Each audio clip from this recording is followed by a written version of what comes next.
The string of colored lights draped across the porch railing winks at me like we share a secret. I shift the weight of my homemade gingerbread cookies to my hip and adjust the stack of wrapped presents tucked under my arm. The drive from Athens to Greenville stretched longer than usual tonight, every mile adding another layer of anticipation. Christmas at my mother's house, our family home, has always felt like stepping back in time. Until now. I pause at the bottom step, struck by how beautiful the old Victorian looks. White Christmas lights outline every window, casting a warm glow against the December darkness. The giant wreath on the front door, the same one Dad bought 20 years ago, adorned with fresh red berries and pine cones I collected last weekend. Smoke curls from the chimney into the clear South Carolina night. From the outside, everything appears perfect. My breath forms small clouds in the cold air as I climb the steps. The porch boards creak in familiar places, the third step from the bottom, the spot near the railing where Dad once spilled paint. I paid for the new roof last spring, the one that kept the rain from seeping into the attic where Mom stores all our childhood memorabilia, $7,200 from my savings account. A murmur of voices drifts through the partially open window to my left, the living room, where everyone gathers before dinner. I recognize Mom's voice immediately, clear and precise as always. We all agreed she's not welcome this Christmas. My hands tighten around the cookie tin. The words hang in the air, sharp and impossible. Just keep her on the mortgage, though. Uncle Vernon's practical tone, the same one he uses at the bank where he's managed for 20 years. A laugh follows my cousin Monroe. She'll keep paying even if we don't invite her. That's just how Noah is.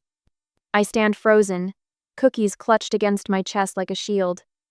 The festive wrapping on my gifts suddenly seems garish and foolish. She's not family. My mother's voice again, casual as if discussing the weather. She's just convenient. 4 years earlier, I sat in a leather chair at Carolina First Bank, pen hovering over cosigner papers for Mom's mortgage refinance. Uncle Vernon stood behind her, his hand on her shoulder, explaining how this arrangement would save the family home after Dad's medical bills had nearly bankrupted her. "You're saving this family," Mom had whispered, tears welling in her eyes as I signed my name next to hers, the rush of pride I felt finally being the daughter they needed. "This is your home too," she promised. I never asked for anything in writing. Family doesn't work that way. The first signs came subtly. The group text about Christmas planning never appeared on my phone this year. When I asked Mom about it 2 weeks ago, her response came hours later. "We figured you'd be busy this year." I texted Monroe next. No response. I should have recognized the pattern from last Christmas when I arrived to find 11 place settings at a table for 12. I ended up eating from a paper plate in the kitchen, catching snippets of laughter from the dining room.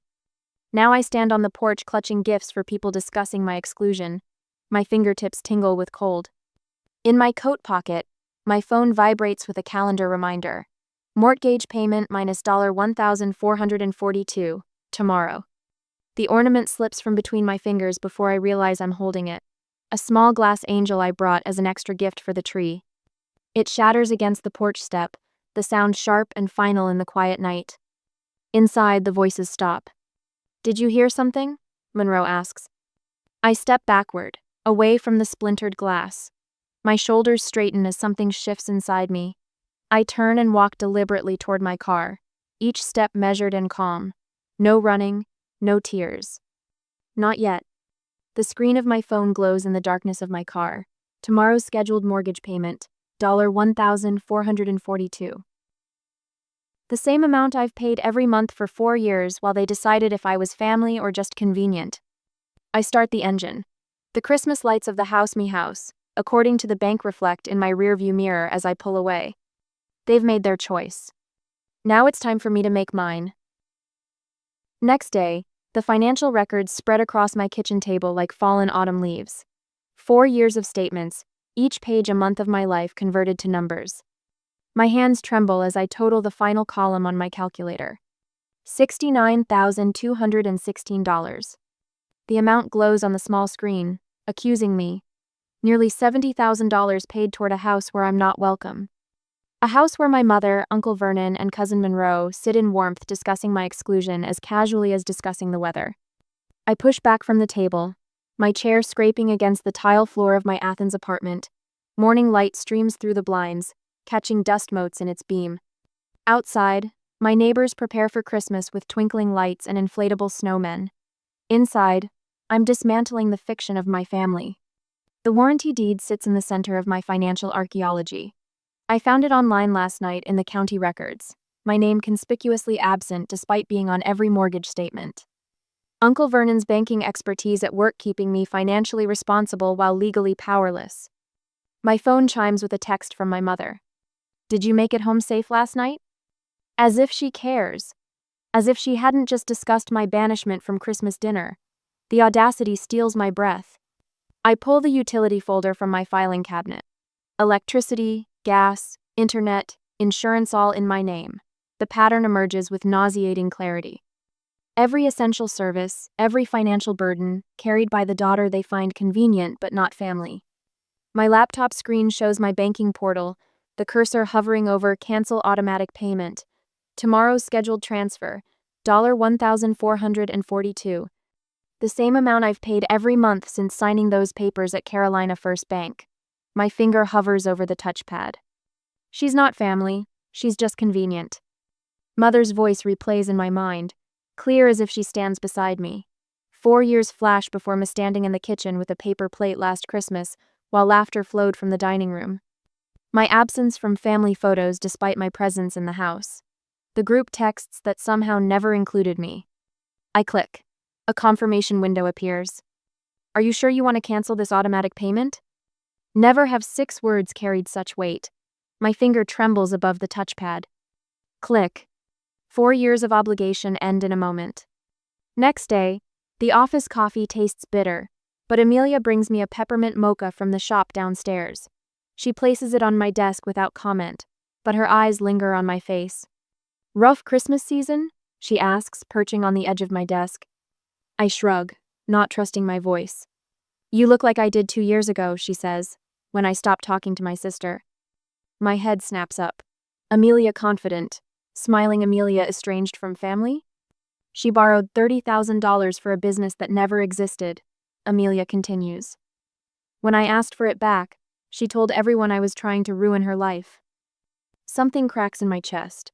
My mother has me paying for a house I'm not allowed to visit for Christmas. The words hang between us, the first time I've spoken the truth aloud. Amelia doesn't gasp or offer platitudes. She nods. James in accounting went through something similar. His parents took out credit cards in his name. He might have some advice. By afternoon, James sits across from me, explaining cosigner rights I never knew existed. They need your signature to refinance or sell, he says. That's leverage they never told you about. What about the utilities, I ask. Those you can cancel anytime. They're solely in your name. The weight pressing on my chest since last night begins to lift. Options materialize where before I saw only obligation. That evening, my neighbor Eleanor knocks with a plate of snickerdoodles. You seemed upset when you came home that night, she says. Everything okay? I invite her in, surprised when she accepts. We sit at my kitchen table, now cleared of financial statements but still heavy with their revelations. My family situation is complicated, I say, choosing my words carefully. Eleanor smiles, the corners of her eyes crinkling. Whose isn't? Listen, if you don't have plans for Christmas, a few friends are coming over, nothing fancy. You're welcome to join. A place at a table. An invitation freely given.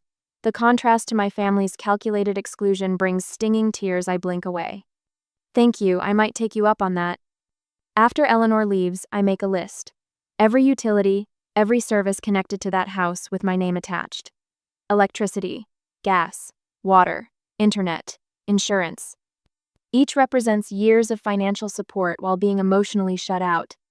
I calculate the disconnection dates, arranging them in a precise pattern. Each service will end on the 24th of December, Christmas Eve, between 6 o'clock and 7 p.m. The hour when my family traditionally gathers for dinner. The dinner I'm not welcome to attend.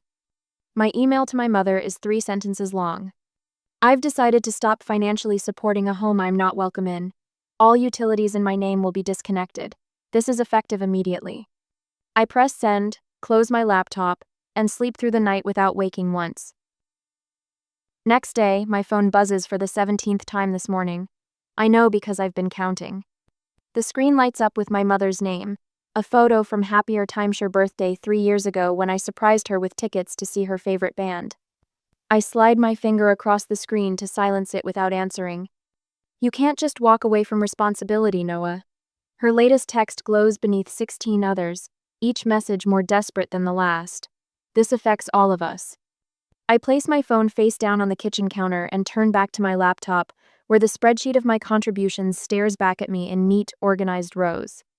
4 years of mortgage payments, $69,216. New roof last spring, $7,200. HVAC system the previous winter when the old one died during a cold snap, $5,400. Appliances when the refrigerator leaked and ruined the dishwasher, $2,850. The numbers don't lie, unlike family. The phone buzzes again. Uncle Vernon this time. Noah, this is serious. There are legal implications you don't understand. Call me immediately. Legal implications. Coming from the man who structured the mortgage so carefully, the bank manager uncle who explained how this arrangement would protect everyone, while actually protecting only my mother. I save the message as evidence. My doorbell rings, startling me. Through the peephole, I see James, my financial advisor, his leather portfolio tucked under his arm. I smooth my hair and open the door. Thanks for coming to me, I say. I appreciate it. James settles at my kitchen table, spreading documents between us. As co-signer, you have rights they never explained to you. His finger traces a clause on the mortgage agreement. You own half this property on paper, regardless of what they've told you. The revelation settles in my chest like a stone. But my name isn't on the deed. That's the problem. James taps the document. They deliberately kept you off the deed while putting you on all the liability. Classic case of financial exploitation. The word lands hard. Exploitation. I've been calling it family obligation, duty, love. Can they force me to keep paying? My voice sounds smaller than I intend. James shakes his head. They can try, but no court would side with them once they see this pattern. You've paid for a home you were explicitly told you weren't welcome in. He helps me organize my documentation, every transfer, every repair invoice, every utility payment into a single damning file. When he leaves, the weight on my shoulders feels different. Not lighter exactly. Redistributed. My phone rings again. Mother. This time I answer, pressing the record button first, something Amelia suggested yesterday when I broke down during our lunch break. Noah Elizabeth Wynne. My mother's voice cuts sharp as a blade. You've put us in an impossible position, the mortgage company called. Hello to you too, Mom. Don't get smart with me. After all we've done for you. The words stop me cold. Something shifts inside my chest, a tectonic plate moving after years of pressure. What exactly have you done for me, Mom? Silence stretches between us, thin and brittle as ice in spring. Excuse me? Her voice rises an octave. I'm curious. What have you done for me that justifies my paying your mortgage for 4 years? That justifies utilities in my name for a house I'm not welcome in? That justifies... She's not family, she's just convenient? The pause tells me everything. She didn't know I'd heard those words on the porch. You misunderstood what? No, I didn't. My voice remained steady. I heard you clearly. I heard Uncle Vernon. I heard Monroe. And I understood perfectly. Noah, you're being dramatic. We can discuss this when you're thinking rationally. I've never thought more rationally. Would you like me to email you the spreadsheet of my contributions to a house I don't own? It's quite comprehensive. Another silence. We're family, she finally says, as if those words should override everything else. Convenient when you need money, not family when you're setting the Christmas table. I hear her inhale sharply. Your father would be disappointed. Don't, the word comes out hard as flint. Dad valued honesty above everything. He'd be horrified by what you've done. The call ends with her hanging up. I sit motionless, heart hammering against my ribs, waiting for regret that doesn't come. The doorbell rings again. This time it's Eleanor from next door. Casserole dish in hand, concern etching lines around her eyes. Bad day? She asks, seeing my face. Illuminating day. I step aside to let her in. Eleanor places the dish on my counter. My grandmother's recipe. Comfort food for when the world feels cold. She hesitates. Amelia called. Said you might need company tonight. The simple kindness almost breaks me. Eleanor, who I've known less than a year, bringing food. Amelia, who texted earlier offering to help organize my documentation. James, who connected me with his lawyer friend for pro bono advice. This is what support looks like. Not manipulation disguised as family obligation. My phone pings with an email notification. I glance down to see the subject line, Important, Utility Disconnection Notice. The 24th of December, Christmas Eve. The day the lights will go out at my mother's house, the house I've been paying for but am not welcome in. I don't forward the notice to my mother. Some lessons need to be learned in darkness. Eleanor stays for dinner. We eat her grandmother's casserole while she tells me stories about her own family, the good, the bad, the complicated, no pretense of perfection. No manipulation disguised as love. After she leaves, I create a new spreadsheet. This one documents all forms of contact from my family since I canceled the mortgage payment. 43 texts, 17 calls. One social media post from Monroe about ungrateful family members at Christmas. That doesn't name me, but might as well have a spotlight on my face. My phone pings again. A message from my cousin Tamsin, who's been notably absent from the barrage. Check your email. Sent something you should hear. Delete after listening. The audio file downloads slowly. I press play and hear the unmistakable sound of my family's voices around what must be the dining room table. She won't hold out, Vernon says. Noah craves approval too much. Just tell her what she wants to hear. I raised her better than this. My mother's voice indignant. She knows her responsibilities. We can drag this out legally, Vernon adds. Keep her on the hook financially while we figure out next steps.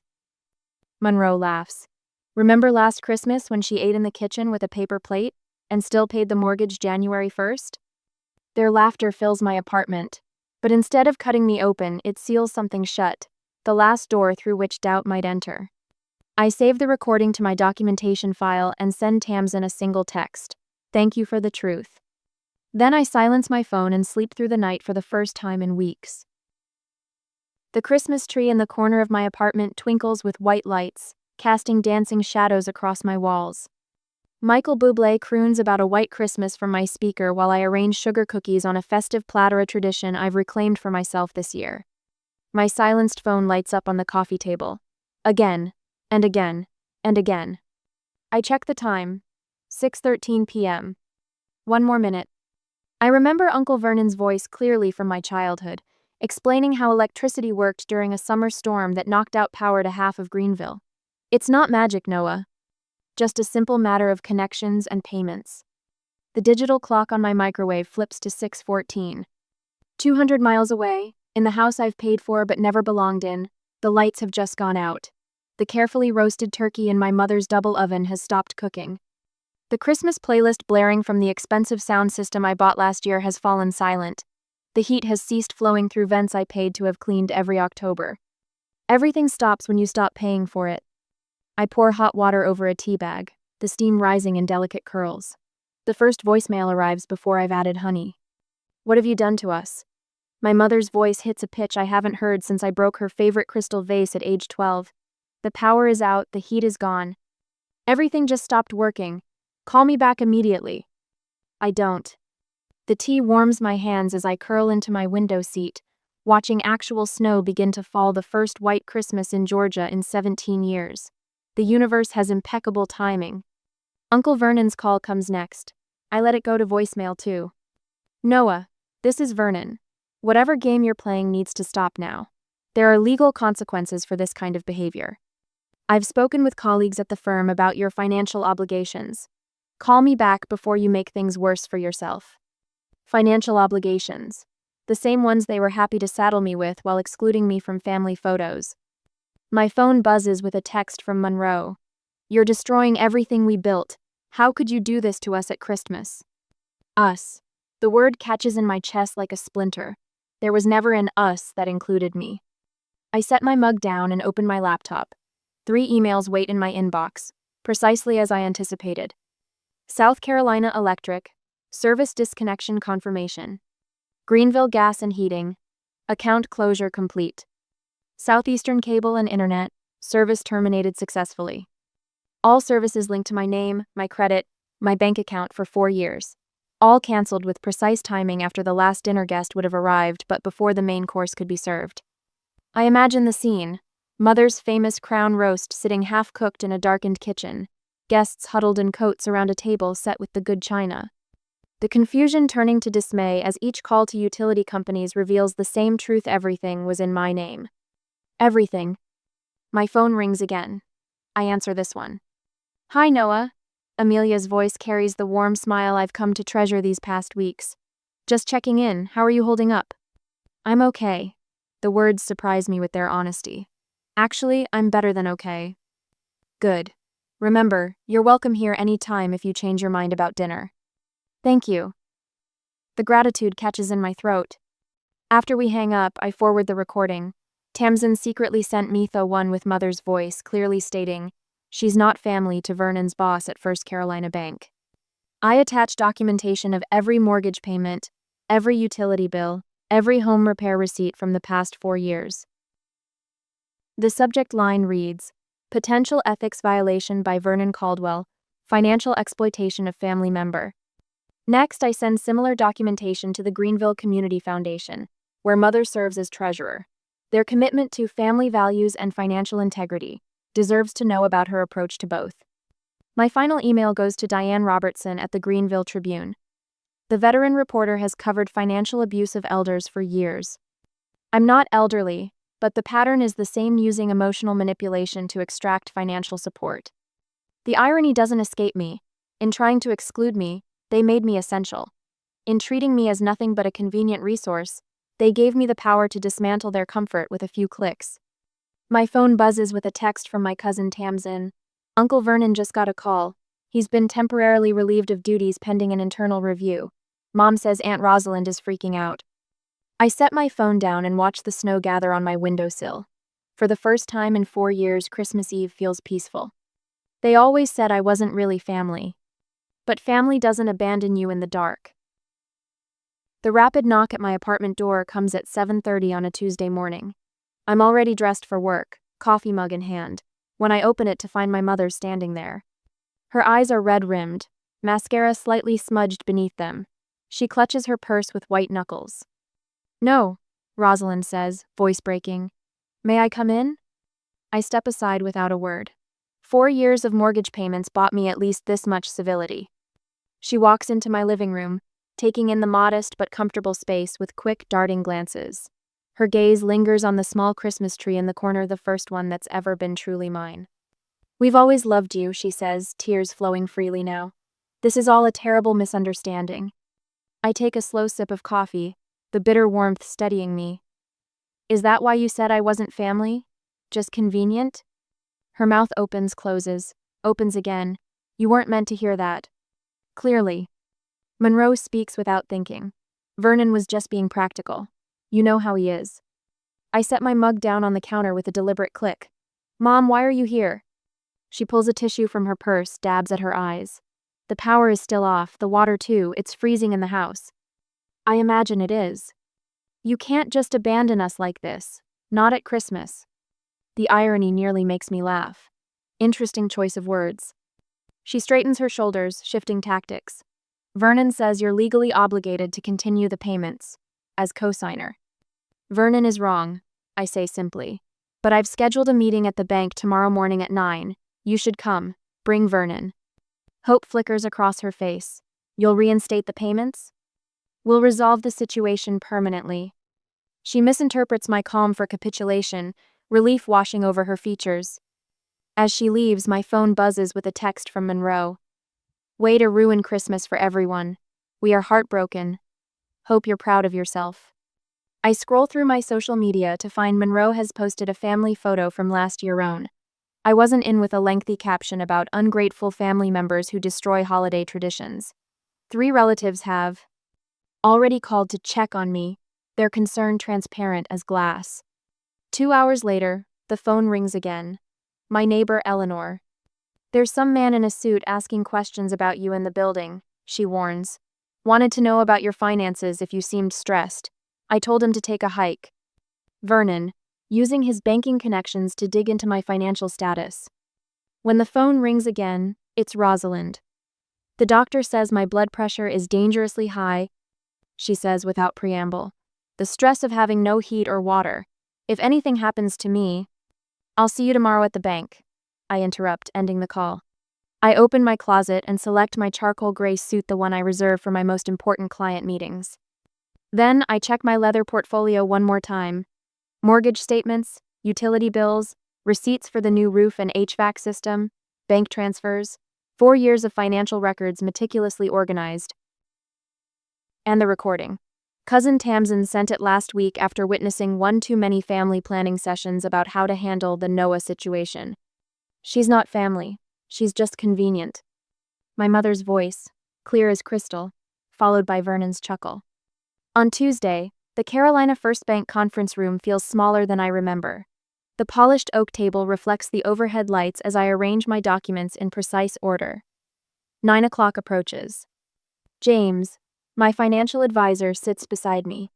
His presence isn't strictly necessary, but after 4 years of feeling outnumbered in my own family, I refuse to walk into this room alone. The door opens. Rosalind enters first, wearing her Sunday best, a strand of pearls at her throat. Vernon follows, confidence radiating from his tailored suit and bank manager's smile. Behind them comes Marcus Phillips, the regional director, Vernon's boss. Vernon falters slightly at the sight of Marcus. This wasn't part of his plan. "Thank you all for coming," I say, my voice steadier than I expected. "I believe we can resolve this situation quickly." Vernon leans forward. "Noah, your mother is deeply distressed by your recent actions. Cutting off utilities during winter, refusing to honor your financial commitments." "My commitments?" I open the portfolio. "Let's clarify those." I place the first document on the table. Mortgage statements showing $69,216 in payments over 4 years. The second document follows. Utility bills totaling $14,522. The third. Home repairs, new roof, HVAC system, appliances, $31,874. The total sinks in. Marcus Phillips studies each document with professional interest. "A significant investment in a property where I'm not welcome," I continue, "as evidenced by this." I press play on my phone. The recording fills the room. "We all agreed she's not welcome this Christmas. Just keep her on the mortgage, though. She'll keep paying even if we don't invite her. She's not family, she's just convenient." Rosalind's face drains of color as her own words echo in the room. Vernon's professional mask slips, revealing the calculation beneath. Marcus Phillips clears his throat. "Mr. Harris," he addresses Vernon, "did you facilitate this mortgage arrangement?" Vernon's smile tightens. "It was a standard co-signing situation, where you deliberately structured the agreement to benefit your sister while placing financial burden on your niece," Marcus asks. "While employed as a manager at this institution?" The silence stretches. I slide the final document across the table. "I'm transferring full mortgage responsibility to my mother, effective immediately. I've paid for 4 years. The house is all yours now, Mom. So is the mortgage." Vernon's voice rises. "She can't afford." "That's not my concern," I interrupt. "Not anymore." Marcus stands. "Mr. Harris, I'd like to speak with you privately. Now." As Vernon is escorted from the room, my mother reaches for my hand. I pull away gently but firmly. "I don't understand," she whispers. "How will I keep the house?" "The same way most people do," I answer. "By paying for it yourself." I gather my documents, nodding to James. As we walk toward the door, Rosalind calls after me. "Noah, please, where will you be for the remaining holidays?" I pause, one hand on the doorknob, and look back at her. "Somewhere I'm welcome. Somewhere I'm family, not just convenient." The bank door closes behind me with a solid, satisfying click. For the first time in 4 years, my shoulders feel truly straight, my steps light and purposeful. The January air is cold against my face, but I don't mind it. Freedom has its own particular warmth. A year later, I am celebrating a different Christmas. The sun slips through my blinds Christmas morning, painting golden stripes across my comforter. I stretch beneath the warmth, savoring the silence. No kitchen chaos, no passive-aggressive comments about my late arrival, just peaceful quiet in my modest Athens apartment. I pad to the kitchen in my flannel pajamas and wool socks, the hardwood cool beneath my feet. The coffee maker gurgles to life with a press of my finger. A gift to myself, programmable, with a thermal carafe that keeps coffee hot for hours. No rushing to pour a cup before someone empties the pot. My refrigerator holds ingredients I've never used for Christmas breakfast. Thick-cut bacon, farm-fresh eggs, sourdough bread from the bakery down the street. The heavy cast-iron skillet, another recent purchase, heats on the stove as I slice strawberries for a side dish. "Merry Christmas to me," I whisper, cracking eggs into a bowl. The phone buzzes on the counter. Mom's name appears for the third time this morning. I let it ring until silence returns. The family home belongs to her now, in name and responsibility. The bank manager's face when I played that recording. "She's not family. She's just convenient," still brings a flutter of vindication to my chest even a year later. My breakfast plate steams before me at my small kitchen table. I bow my head, not in prayer, but in acknowledgement. I'm free. The therapy sessions began 2 weeks after the bank meeting. Dr. Laurel's office felt like neutral territory where I could finally speak the truth aloud. "You've been financially exploited," she said plainly during our first session. No sugarcoating. No, but they're family. Just simple recognition of what happened. I bite into the sourdough toast, butter melting into the crunchy surface. The taste reminds me of Saturday mornings with Dad before he died, when we would walk to Thompson's Bakery while Mom slept in. The memory comes without its usual sharp edge of loss. My new savings account already holds 2 mortgage payments worth of money. By next year it might hold enough for a down payment. A home in my name only. The calendar on my wall shows appointments and plans I've made for myself. Financial literacy workshop at the community center. Coffee with Amelia from work. Dinner with Tamsin's only cousin who earned back my trust after sending me that damning recording of the family meeting. Mom's attempts at reconnection fill my blocked call log. Uncle Vernon hasn't spoken to me since the bank manager escorted him from the building. His professional reputation unraveled quickly after the internal investigation. Monroe's social media still occasionally references family betrayal, but fewer relatives engage with his posts now. The house, that beautiful Victorian with its creaking porch steps and new roof I paid for, went on the market last month. Mom couldn't maintain the payments alone. Sometimes I drive past it on my visits to Greenville, watching as the for sale sign swings in the winter wind. The Christmas tree in my living room stands 3 feet tall, decorated with ornaments I chose myself. No heirloom glass angels. No traditions carried forward that served someone else's story. Just twinkling lights reflecting possibilities in each shining ball. The women at the financial literacy program ask me questions I once couldn't answer for myself. How do you know when helping becomes hurting? What's the difference between responsibility and exploitation? I don't have perfect answers, but I share my story, watching recognition dawn in their eyes. I used to think if I gave enough, stayed quiet enough, they'd finally see me. But I've learned, you don't need to sit at someone else's table to know your worth. You can build your own and serve peace, not pain. The first sip of coffee scalds my tongue, but I barely notice. Morning light spills across my kitchen counter, illuminating the row of family photos magnetized to the refrigerator. My mother's practiced smile. Rowan's graduation cap tilted at a perfect angle. Grandfather with his weathered hands on my shoulders on my 18th birthday, his pride unmistakable even as his health failed. I stretch, feeling yesterday's inventory count in my lower back. Another 14-hour day keeping Voss Manufacturing afloat while my family sleeps. The rhythm of ordinary morning routines usually centers me, but today feels off-kilter somehow. My phone buzzes against the countertop. A voicemail notification from Mom. Strange. Vivian never calls this early. I tap the screen, lifting the phone to my ear as I refill my coffee mug. Greta. My mother's voice carries that clipped tone she reserves for business matters. Rowan and I have decided to restructure. We're buying out your shares. Expect a call from our lawyer. The mug freezes halfway to my lips. No greeting, no explanation, just 12 words that intend to erase 18 years of my life. I replay the message. Once, twice, 3 times. The words remain unchanged, matter of fact, clinical. Restructure. As if my life's work were nothing more than an inconvenient spreadsheet column. The morning light suddenly feels harsh against my eyes. I set the mug down before my trembling hands can betray me further. A hot splash of coffee lands on my thumb, but the burn registers as distant information. Understood. I whisper to the empty kitchen. The word hangs there, suspended in the silence of my modest Santa Fe home. A home purchased with money I saved by sleeping on the office couch during production emergencies rather than paying for an apartment during my early 20s. I stare at the refrigerator photos. My grandfather's weathered face looks back, his expression knowing. He founded Voss Manufacturing in 1978, with nothing but grit and a second-hand drill press. While Vivian chased her social aspirations and Rowan pursued an overpriced marketing degree, I stood beside him in the warehouse at 18, learning to operate every machine, memorizing every client account, solving problems before they became catastrophes.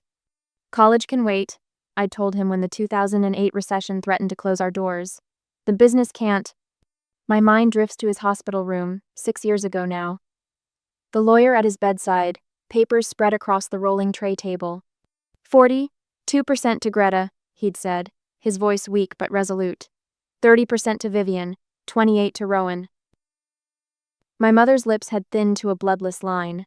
Rowan's fingers had clutched her designer handbag until her knuckles whitened. Dad, that's not what we discussed, Vivian had protested. Grandfather's hand had found mine, squeezing with surprising strength. Greta didn't go to college, but she earned her business degree sweating in the warehouse at 6 a.m. when everyone else was sleeping. The company stands because of her. The last gift he could give me. The recognition no one else would. I run my finger across the screen, erasing the voicemail with a swipe. The memory of last year's financial crisis surfaces 3 days without sleep as I transferred funds from my personal savings to cover payroll when a major client went bankrupt. Pneumonia during the Denver trade show, standing through presentations with a 102-degree fever because someone with people skills needed to be visible. The couch in my office that has witnessed more of my nights than my actual bedroom. All while Vivian introduced me at conferences as the girl who handles the spreadsheets. All while Rowan took credit for production innovations I implemented during midnight shifts. The family dinner last month flickers into focus, questioning the marketing budget that had tripled under Rowan's supervision without corresponding sales increases. Let the people with people skills handle this, my mother had said, cutting into her steak without looking up. Rowan had patted my hand. Numbers are your thing, not strategy, Greta. They hadn't known about the debt restructuring I'd quietly engineered the week before. The one that saved us from insolvency after Rowan's brand activation campaign failed spectacularly. I take another sip of cooling coffee, my mind already calculating. 18 years of documentation, 6 years of majority ownership that they've systematically undermined. Countless emails and meeting minutes showing decisions made without my input despite my controlling share. My phone buzzes again. A text from Vivian. Let's make this simple. The papers will be ready Friday. Simple. As if they could erase me as easily as changing an office nameplate. The numbness recedes, replaced by something unfamiliar, something hot and clarifying. Not blind rage, but something more dangerous. Resolve. I place my mug in the sink with careful precision and straighten my shoulders. They'd never understood that while they were playing at business, I was becoming the business. They were about to learn the difference. At the present, the morning sun slants through my kitchen blinds, casting tiger stripes across my laptop screen. 3 weeks since the voicemail. Days of showing up at the office, nodding at appropriate moments during meetings, and pretending my world hasn't tilted off its axis. I sip lukewarm coffee, scrolling mindlessly through LinkedIn updates. A former classmate celebrating 10 years at Microsoft. A warehouse manager I once interviewed now running operations for a competitor in Colorado. The usual parade of professional milestones and humble brags. Then I see it. My coffee mug freezes halfway to my lips. The photo shows Vivian and Rowan smiling broadly, shaking hands with a tall man in an expensive suit. The Voss Manufacturing logo gleams on the wall behind them. The headline reads, Family-owned manufacturing company announces strategic partnership with Texas-based Turner Investments. My throat constricts. 42%. That's my ownership stake. My signature required for any strategic partnership. My approval needed for any structural change. My fingers tremble as I click to enlarge the image. The timestamp says yesterday, 2:15 p.m. I was in the warehouse yesterday afternoon, troubleshooting an equipment malfunction while they were apparently signing away pieces of my grandfather's legacy. Without my consent, I whispered to the empty kitchen. I grab my notebook, the one with the reinforced cover and archival quality paper, and begin documenting. Time, date, screenshot, URL. My handwriting, usually measured and precise, slants with urgency across the page. I've maintained these notebooks for 18 years, recording every decision, every exclusion, every instance where my authority was undermined. Evidence. Lucas would call it a paper trail. I call it self-preservation. The company financial portal takes 30 seconds to load after I enter my credentials. Another 10 seconds as I navigate to the records section. Despite my official title as operations director, my mother insisted financial oversight remain where it belongs, under her watchful eye. But grandfather made certain I maintained access to all systems before he died. Knowledge is leverage, he'd told me, his voice already weakened by cancer. The quarterly statements appear on screen. I scan line items, searching for irregularities. There, coded under research and development, a $127,000 expense from last spring. The same amount as Rowan's student loans for her marketing degree. Coincidence seems unlikely. I dig deeper. Under client relations, I find monthly maintenance payments for a property in Taos, Vivian's vacation home. The one she claimed helped secure important contracts during ski season. My fingers move faster, taking screenshots, saving PDFs, forwarding copies to my personal email. Each discovery burns hotter than the last. Years of financial sleight of hand hidden beneath legitimate business expenses. And then I find it, the record of my personal savings transfers. 4 separate occasions when I moved funds from my accounts to cover payroll during cash flow crises. Classified as temporary operational investments, never repaid. The laptop screen blurs. I blink hard, refusing the release of tears. This isn't about emotion, this is about evidence. I close my eyes, remembering Vivian at the Chamber of Commerce dinner last year, her arm around my shoulders as she addressed the table. I've mentored Greta through some challenging decisions. She handles our numbers, but strategy requires experience. The polite smiles around the table, the assumption that I was merely the implementer of her vision. Rowan's voice echoes from the Denver trade show. My sister handles the technical stuff so I can focus on growing our brand presence. As if my 18-hour days were merely technical stuff, while her Instagram posts constituted actual work. My phone buzzes. A text from Rowan. Mom wants to know if you're coming to the stakeholder meeting Friday. Legal will have those papers ready. I don't respond. Instead, I find Lucas Sutter's contact information, my grandfather's attorney for 30 years. His number hasn't changed since the hospital room 6 years ago. He answers on the second ring. Greta Voss, I wondered when you'd finally call me. The familiar gravel in his voice steadies me. I need your help, Lucas. Your grandfather warned me this might happen. Paper rustles in the background. He wanted to protect you, but he trusted them to treat you fairly. I told him to put it in writing. The operating agreement is outdated. No minority shareholder protections. No clauses preventing them from making unilateral decisions despite your majority stake. His sigh carries decades of witnessing family business implosions. You're in a vulnerable position, Greta. Time-sensitive, too. I straighten my spine, feeling the weight of 18 years of silent compliance. I understand the stakes. Do you? His voice sharpens. You could lose everything you've built, everything your grandfather entrusted to you. The sunlight shifts across my kitchen table, illuminating the row of family photos on my refrigerator. My mother's practiced smile, Rowan's perfectly angled graduation cap. My grandfather's weathered hands on my shoulders. I won't fight them, Lucas. My voice sounds strange to my own ears, calmer, colder. I'll simply respond in kind. And what does that mean exactly? I close my laptop with a decisive click.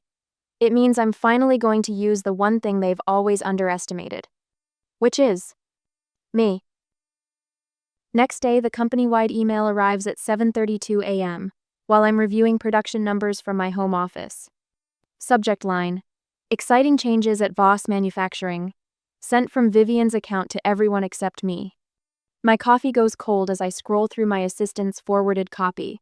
Words like streamlining, modernization, and fresh direction jump from the screen. My name appears nowhere in the 3 paragraphs outlining the future of the company I've kept alive for 18 years. My phone buzzes with a text from Marco in maintenance. Did you see the email? What's happening? Before I can respond, another message appears from Diane in accounting. Just got locked out of the financial system. Rowan says to direct all questions to her now. Something I should know? The landline rings. I let it go to voicemail, watching the caller ID display, Vivian Cell. This makes the 5th call since yesterday. I've answered none. Instead, I straighten the documents on my desk: 18 years of balance sheets, innovation reports, and loan agreements bearing my signature. Records of personal funds transferred to cover payroll when clients paid late. Documentation of midnight troubleshooting that saved production deadlines. My grandfather's voice echoes from memory. Paper remembers what people forget, Greta. Lucas arrives at 10 as promised.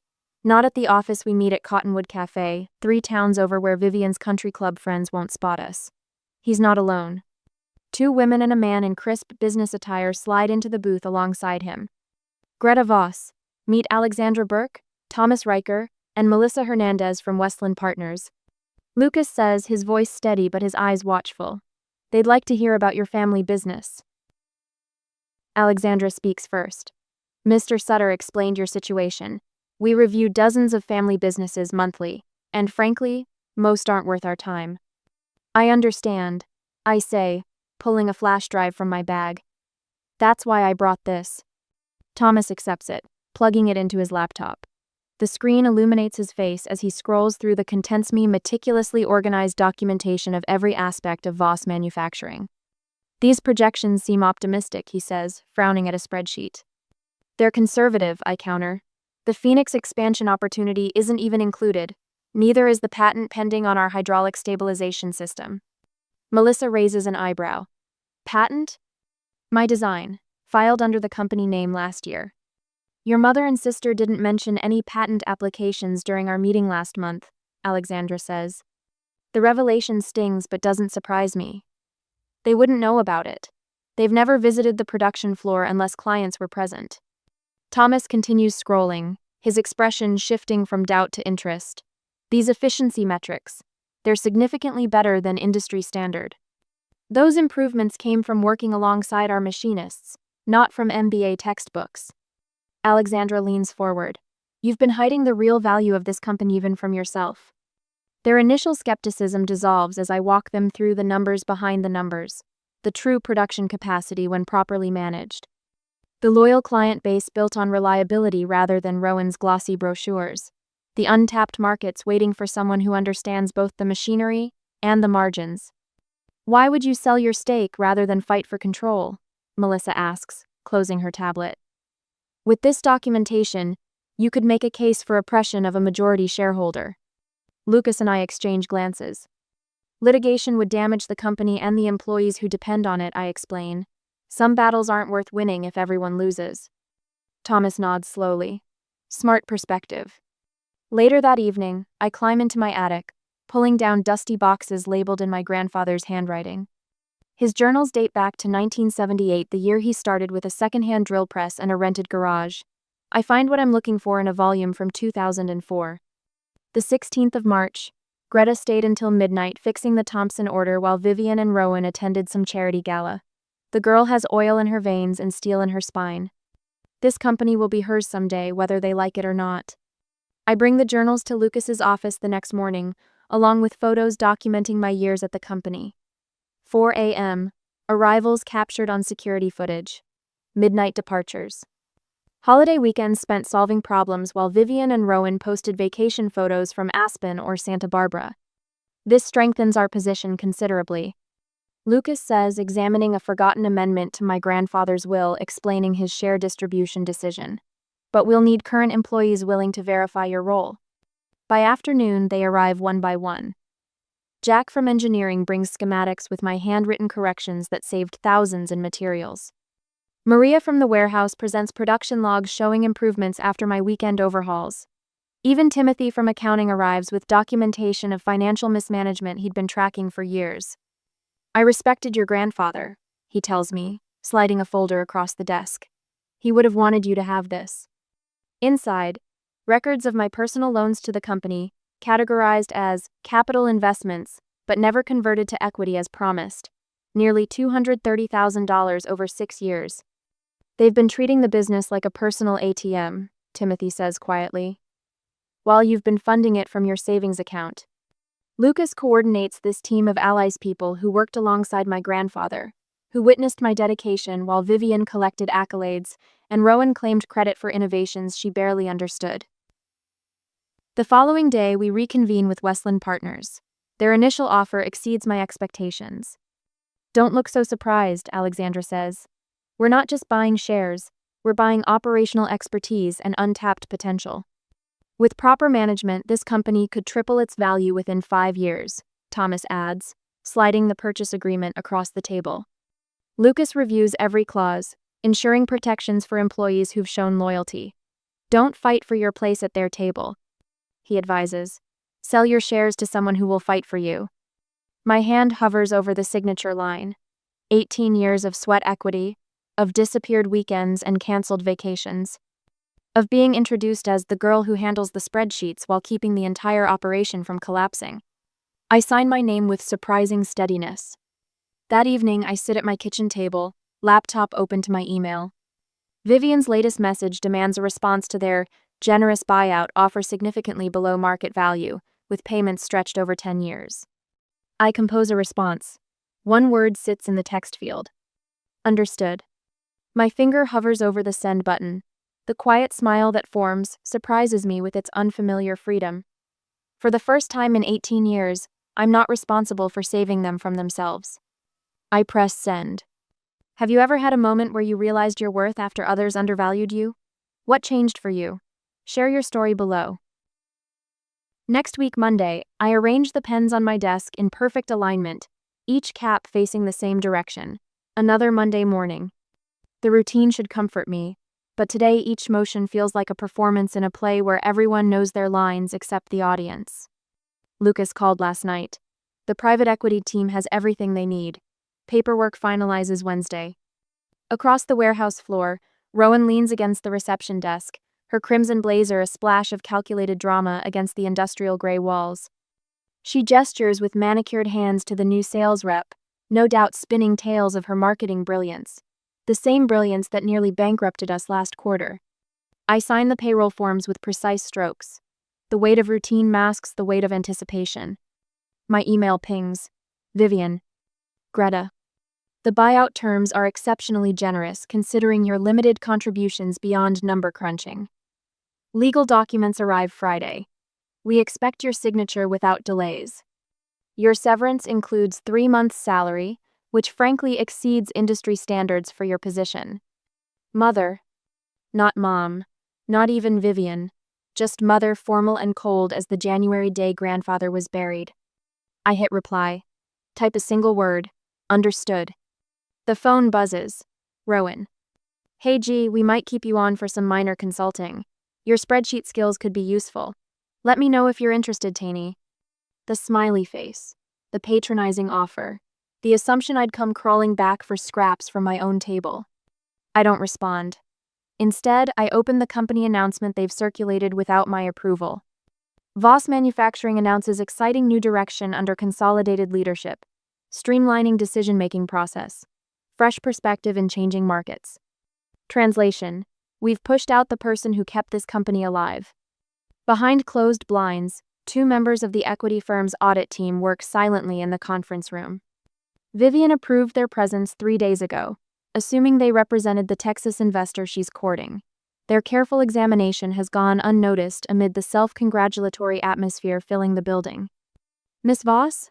Hector, our lead machinist for 20 years, stands at my door. Got a minute? I gesture to the chair across from me. His weathered hands twist his cap, eyes not quite meeting mine. The rumors are true then? About you leaving? A small box sits ready beneath my desk. Grandfather's photo. My certification in supply chain management.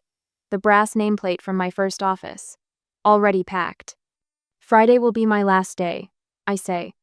He nods, disappointment evident in the slump of his shoulders. Your grandfather would have hated this. He always said you were the heart of this place.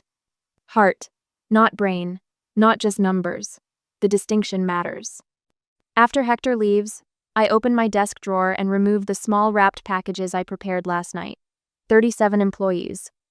37 personalized thank you notes with small gifts, a reference to a shared memory, an inside joke, a moment of crisis weathered together. At 6:30 p.m., when the office empties, I place each package on the appropriate desk. In the warehouse, in reception, in accounting. Even in Rowan's cluttered office with its motivational posters and scattered design magazines. I linger before grandfather's portrait in the main hallway. His eyes, even in oil paint, seem to understand what's coming. With careful hands, I lift it from the wall. The outline of dust marks where it hung for decades. The last piece for my box. As I lock my office door, my phone rings. The Bank of Santa Fe, then Wells Fargo, then our primary supplier in Colorado. All requiring additional documentation for accounts Vivian and Rowan have been managing. All received anonymous tips about financial irregularities. Missed calls from Vivian pile up. 5, 8, 12. Her voicemails grow increasingly frantic. What the hell is happening with the bank? Call me immediately. The Texas deal is asking questions we can't answer. Fix this now. Greta, I know you're there. Pick up the damn phone. I switch my phone to silent and drive to Lucas's office downtown. The equity firm representative waits in a tailored gray suit, documents spread across the polished conference table. Miss Voss, he extends his hand. We value what you built here, not just the numbers, the foundation. The phrase catches in my chest. All these years, that's all I wanted to hear. Lucas's hand rests on my shoulder as I sign the final transfer. Your grandfather would be proud, he says quietly. He knew who really cared about his legacy. My voice doesn't waver. The confirmation appears on Lucas's computer screen. The wire transfer to my account. The culmination of 18 years of early mornings, missed holidays, and invisible labor. Outside, I switch my phone to Do Not Disturb. The equity firm's formal letter announcing their acquisition of controlling interest will arrive at company headquarters tomorrow morning. Vivian and Rowan will learn of their new reality the way I learned of mine. Without warning, without explanation, without courtesy. I drive past the family home where I spent holidays pretending not to notice the dismissive glances.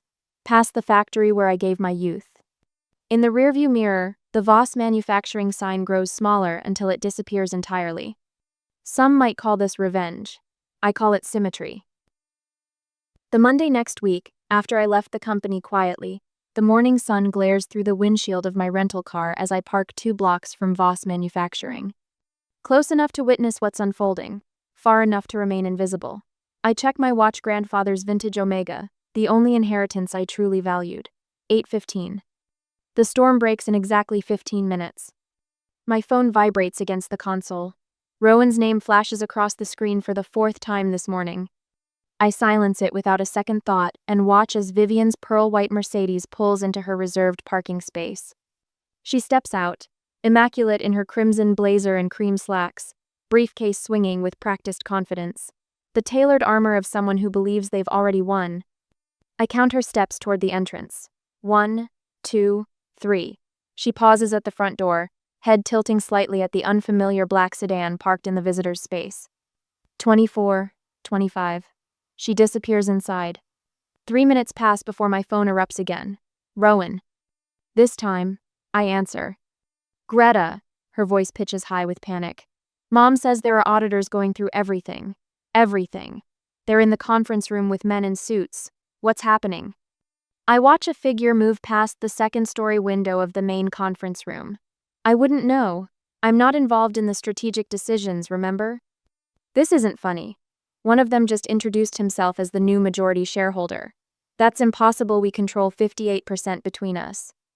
58% of what's left, I say, the words flowing cool and measured. My 42% belongs to Meridian Capital Partners now. The silence stretches so long I check to see if the call dropped. Then, you sold your shares? To strangers? Without talking to us first? The same courtesy you extended to me with your restructuring plans. A door slams in the background on her end. Vivian's voice rises, shrill and commanding. I strain to hear her words, something about family business and outsiders. Then a man's calm, authoritative response. Not anymore. And there are questions that need answers. The panic in Rowan's breathing intensifies. I'm calling Jeffrey, she says, meaning their attorney. Good idea. I end the call and wait. 9 minutes later, my phone lights up with Jeffrey's number. Greta, he says, his voice grave. I've reviewed the sale documents. Everything appears completely legal. I should hope so. Lucas was very thorough. A sharp intake of breath. Lucas Sutter. Your grandfather's attorney? The same. Vivian is. He pauses, choosing his words. She's quite distressed. Perhaps we could arrange a meeting to discuss. I'm not interested in meetings, Jeffrey. I spent 18 years in meetings where my voice was ignored and my expertise dismissed. The time for meetings has passed. The silence hangs between us.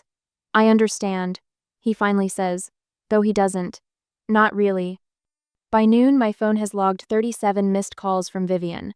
By 3 o'clock, 63. By nightfall, 91 calls in 24 hours. I spend the next day in my rented cabin 15 miles outside Santa Fe, unpacking the few belongings I chose to keep. The rest furniture, kitchen items, most of my clothes I donated to a women's shelter. Starting over means traveling light. The knock on my door comes shortly after sunset. Lucas stands on the porch, briefcase in hand, silver hair ruffled by the mountain breeze. The preliminary audit results, he says, setting a folder on my kitchen table.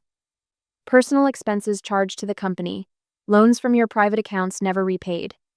Misrepresented financial statements to 3 different banks. He taps each document as he speaks. They've frozen all company accounts pending completion. I pour 2 cups of coffee and sit across from him.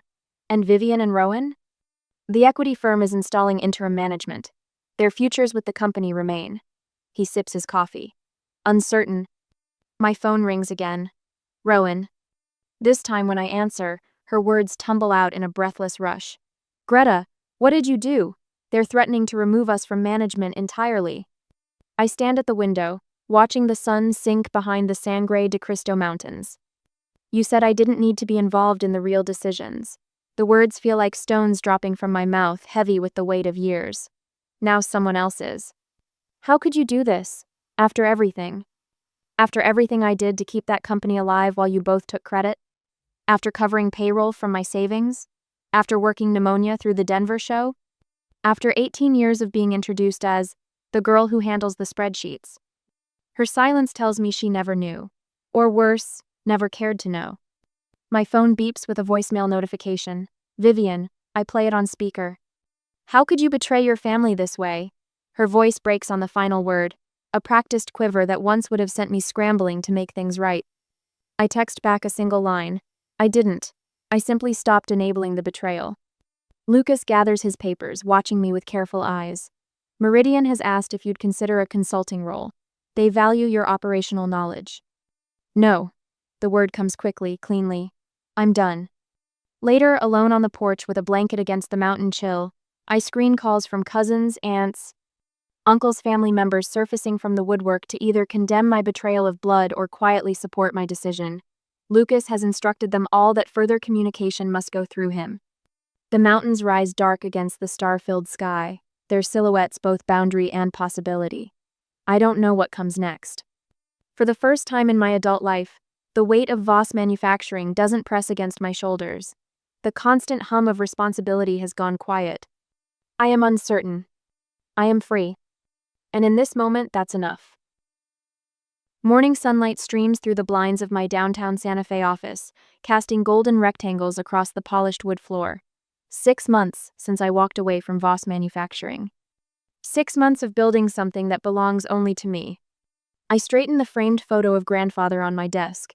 His weathered face looks back at me with that familiar half-smile that always made me feel seen. Morning, Grandpa, I whisper, running my finger along the frame. The ritual centers me before my first client meeting of the day. My phone buzzes a text from Elena, my assistant. First appointment canceled. Taking early lunch? The luxury of flexible time still surprises me. For 18 years, every minute belonged to the company. Now, my calendar serves me. I reply with a simple, hiking instead, back by 2. The consulting business started small, just me helping a friend restructure her family's restaurant. Word spread through Santa Fe's tight-knit business community. Now my client list holds 8 family-owned companies navigating the same treacherous waters I once drowned in. The courier arrives at 11, sliding a certified envelope across my desk. The equity firm's logo sits crisp in the corner. I recognize the handwriting on the delivery confirmation, Lucas. Still looking out for me, even now. Inside, 20 pages of financial restructuring details for Voss Manufacturing. Technical language that translates simply: Vivian and Rowan have been offered buyouts for their remaining shares. The company will go fully corporate. The final page holds a handwritten note from Lucas. They're blaming you.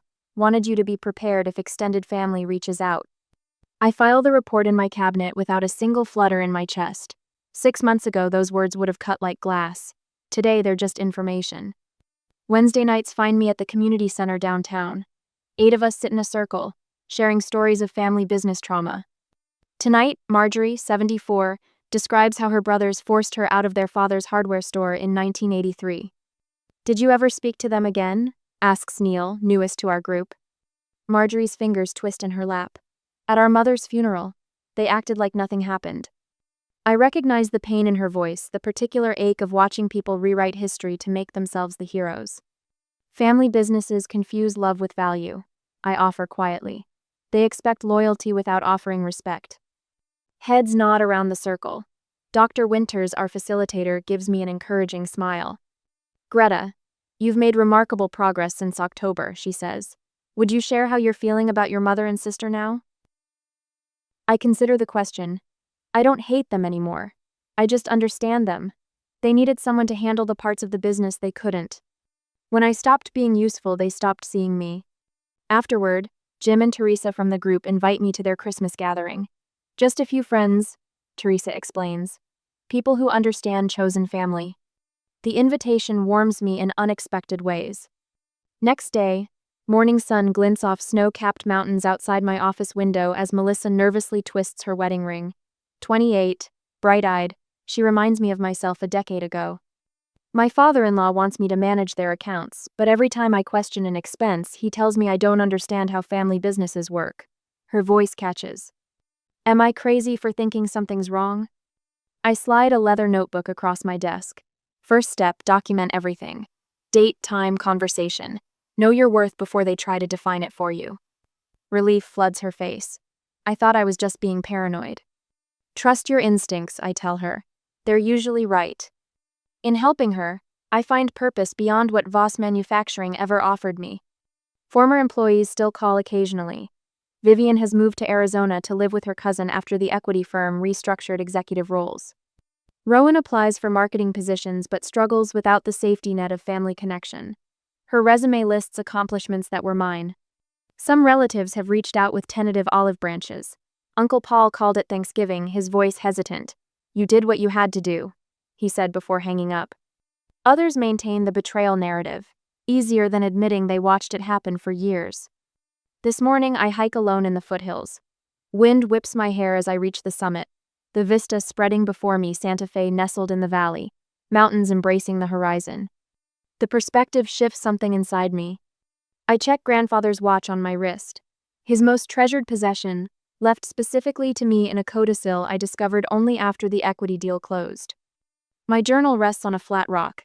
I open to a fresh page and write, being valued isn't something you beg for, it's something you require. Back at my office, the phone rings just after 3. Voss Consulting, how may I help you? The name still feels right on my tongue, reclaimed for something honest. I'm hoping you can help us, a man's voice strained with worry. Our family business is falling apart.